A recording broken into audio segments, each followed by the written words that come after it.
Sa isang nakakagimbal na balita, isiniwalat ng isang PIDEA agent na siyang naglaglag sa Pangulo na si Bongbong Marcos Jr.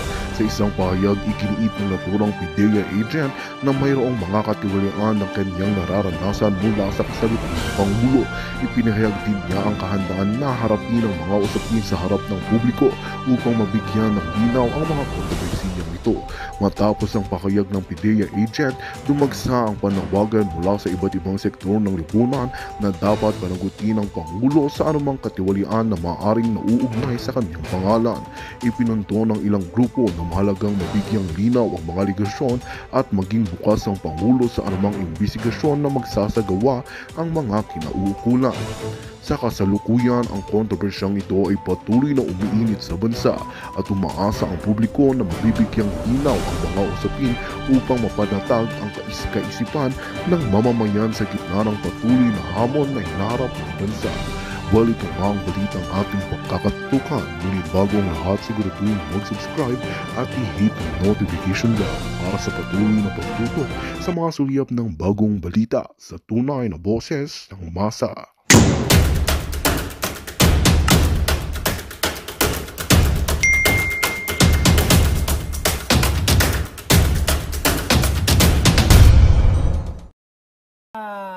Mga papeles na ito ay sinabi ng PIDEA agent na AI generated o ginawa-gawa ko lang. Ngayong moment na ito, hindi ko na patatagalin dahil talagang alam ko kailangan malaman ng buong mundo kung talagang AI generated ang ipinakita nating dokumento na si Marcos Jr. ay naging sangkot sa pagsisinghot ng ipinagbabawal na gamot o ipinagbabawal na pulburon. We're just gonna use that word. Alright? So ito na po siya. Ang dating PIDEA agent, Mr. Jonathan A. Morales. Ayun, sir. Magandang gabi po dyan sa Pilipinas at maraming salamat po sa inyong pagpaunlak sa akin at sa kaibigan ko nga nag-connect sa inyo. Thank you so much po at pinagbigyan nyo ito. Bago ang lahat, kayo po ba si Jonathan Morales? Magandang gabi po sa inyong lahat. Ako po si dating PIDEA agent Jonathan Morales. Okay. Sir, gusto ko lang i-identify nyo itong pirma ninyo sa dokumentong hawak ko. Kung nakikita po niya, yan po ba ay pirma nyo, Mr. Jonathan? Opo, pangalan ko po yan at pirma ko. Okay. So bago nyo po sagutin itong mga dokumentong ito, for sure excited ang mga Pilipino, nakilalanin muna kayo. Kayo po ay dating PIDEA agent. Kailan po kayo nagsimulang magtrabaho sa PIDEA or kung dati ba kayong pulis? Pakibigyan mo niyo po kami ng background ninyo, sir. Dati po akong pulis at ako ay na-recruit sa Philippine Drug Enforcement Agency ni dating PIDEA Director General Junicio Santiago noong 2009. Okay, 2009. So nagsimula kayo sa PIDEA 2009. Okay. Hanggang kailan po kayo, from 2009, kasi I believe wala na po kayo sa PIDEA ngayon, di ba? Ilang taon po kayo nagsilbi sa PIDEA? Bali, humigit kumulang sa 5 taon. 5 taon. Anong year? So 2009, 10, 11? 2013 po ako nawala sa PIDEA. Bali, napag-initan po ako doon. 2013 kayo nawala sa PIDEA. So 2013 napag-initan kayo. Isulat ko lang po muna, mamaya na natin i-discuss kung bakit kayo napag-initan, ano? Gusto ko po kayo munang kilalanin. Okay? So before po ba kayo sa PIDEA, saan po kayo galing na sektor ng private practice? Saan po kayo dati galing? Bali investigador po ako sa PNP nung araw. Nung ma-recruit ako sa PIDEA, gawa ng nagkaroon ng ng vacuum nung panahon na nire-recall yung mga ibang law enforcement units sa PIDEA noon. Kaya isa ako doon sa na-recruit ni Gerald Santiago para Okay. maging ahente doon sa PIDEA nga. So, nung nasa PIDEA po kayo, ano yung pinaka-assignment ninyo? O ano yung pinagkakabalan nyo during your 4 years? O 5 years? Opo. 4 years? Ali, Okay. naging ano po ako, no? Naging operatiba, naging team leader, at naging hepe ng investigation ng Intelligence and Investigation Service. Okay. So, kanina po sinabi nyo na pag-initan kayo noong 2013. Paano po yung napag-initan kayo, sir?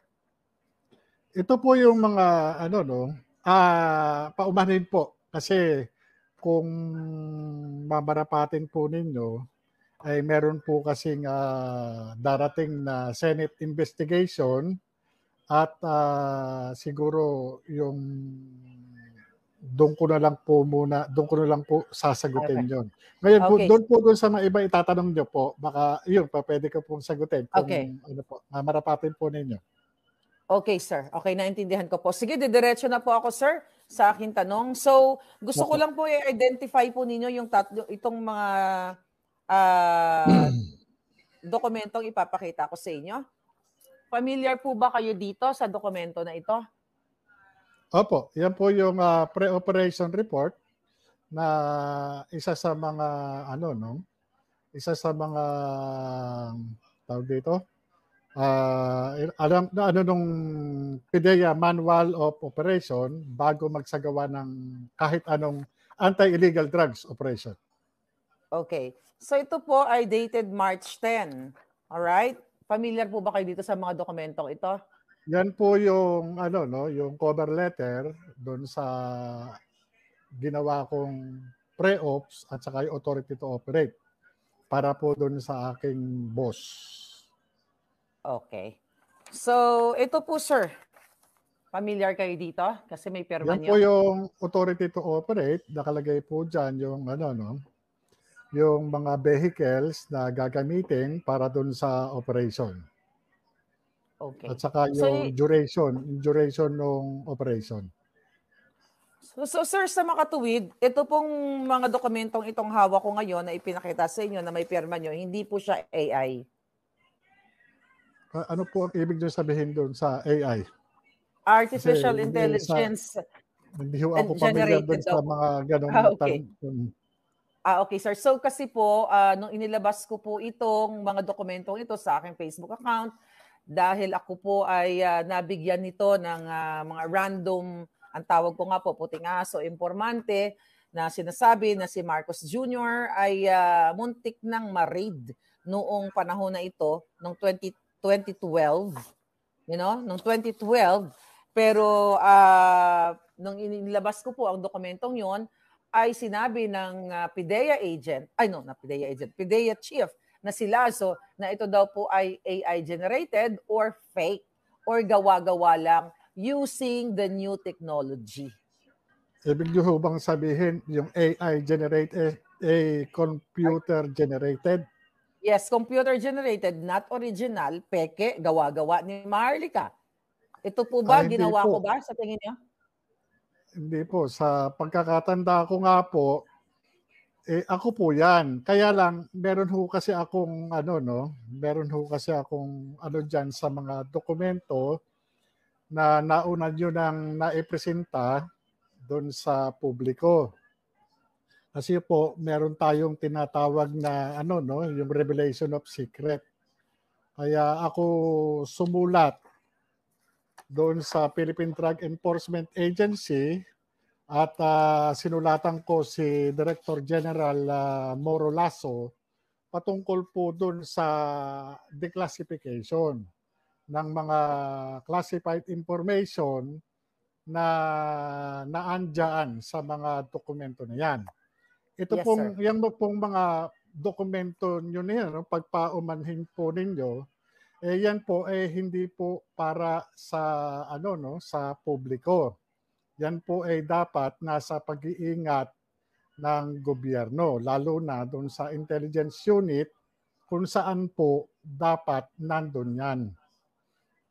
Yun Okay. po, ganun po yun. Kaya nga sumulat po ako para papanagutin yung mga taong nasa likod ng pagpapakalat yan at para na rin po maiwasan, maulit yung mga ganyang kahalintulad na Ngayon po, dahil nga ganun yung kagrabe yung nailabas, yung na yan, Ngayon, ang po ng aking sulat ay magkaroon ng accountability.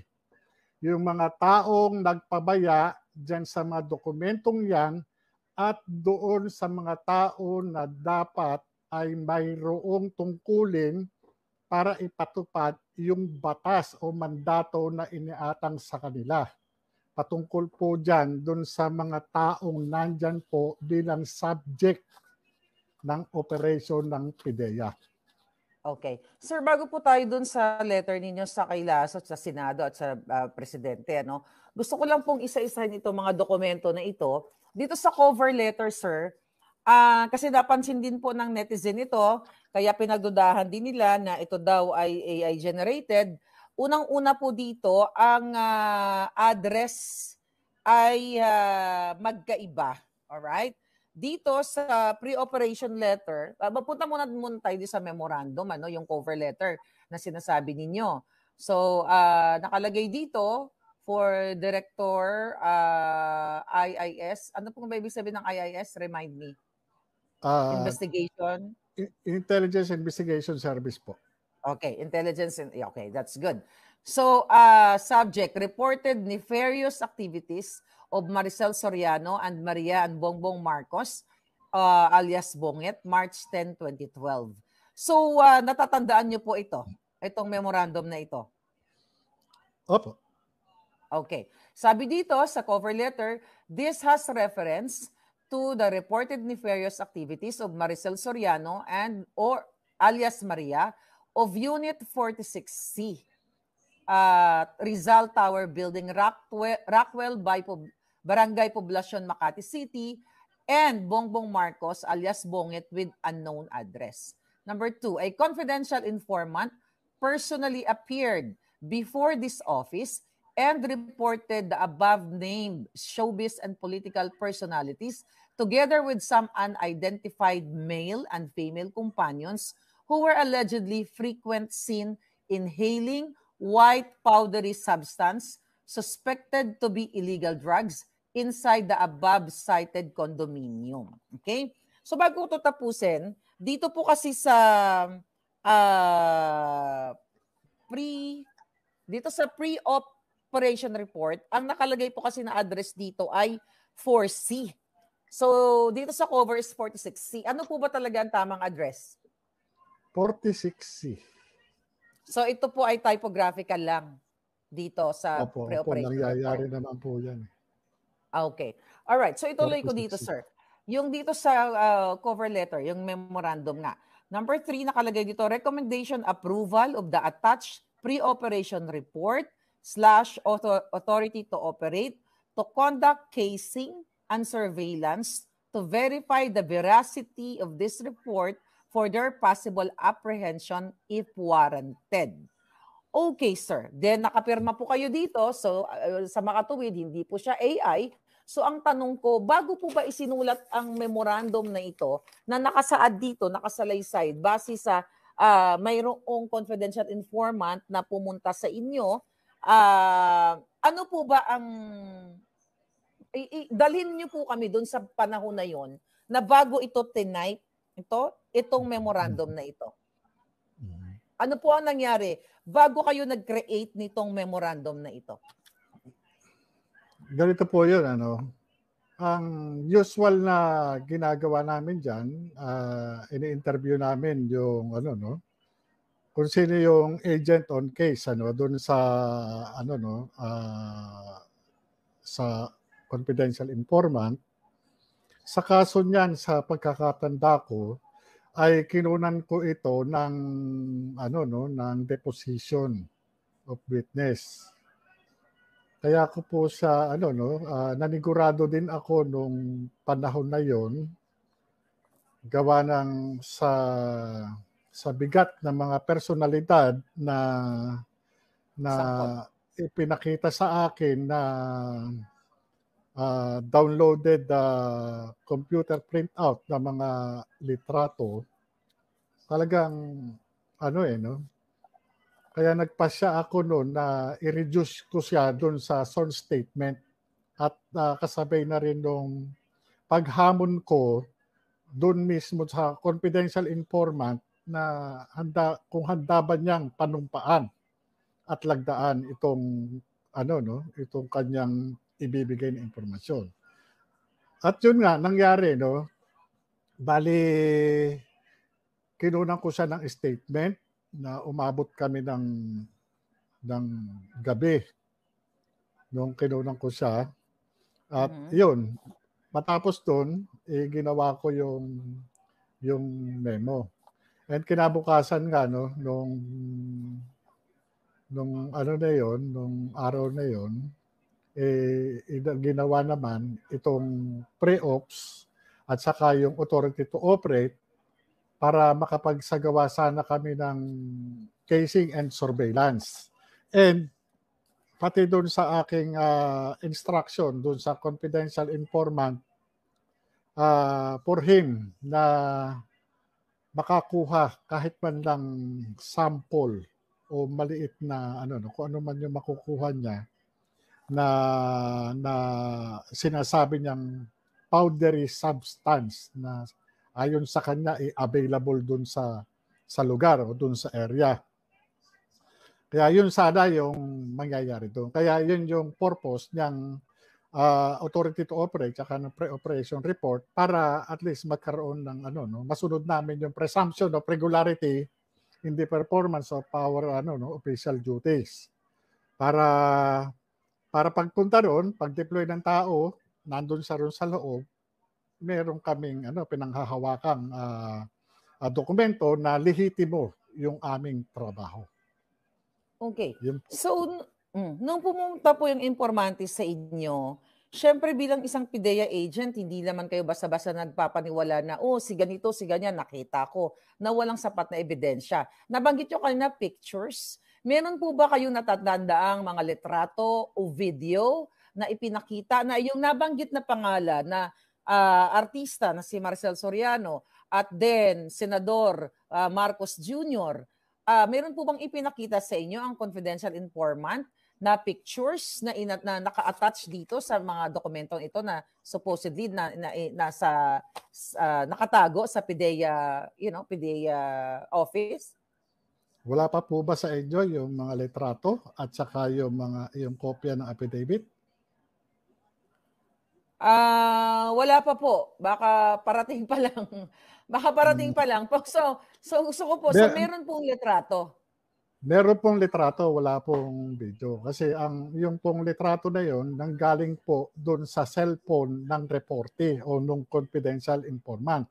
At doon nga po, kaya isa po doon sa naging motivation ng inyong lingkod para itong trabaho na ito ay idokumento, doon pa lang initially na-convince na ako na maaaring ay totoo yung report.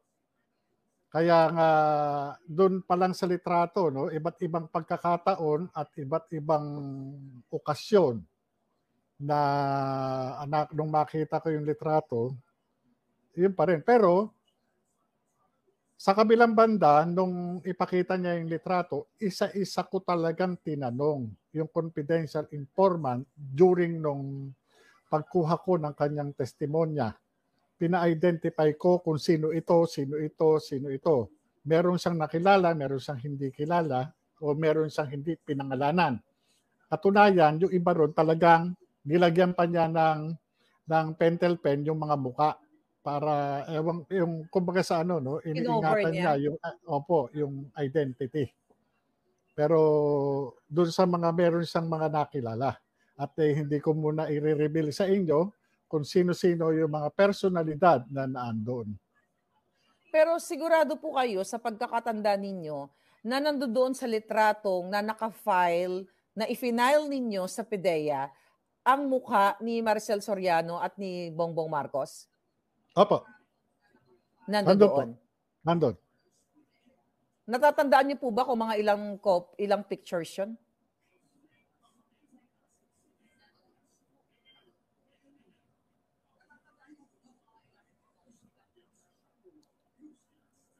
Lima? Mga 5 picture. Limang pictures. So, doon po sa Iba't mga... ibang pagkakataon, iba't ibang location.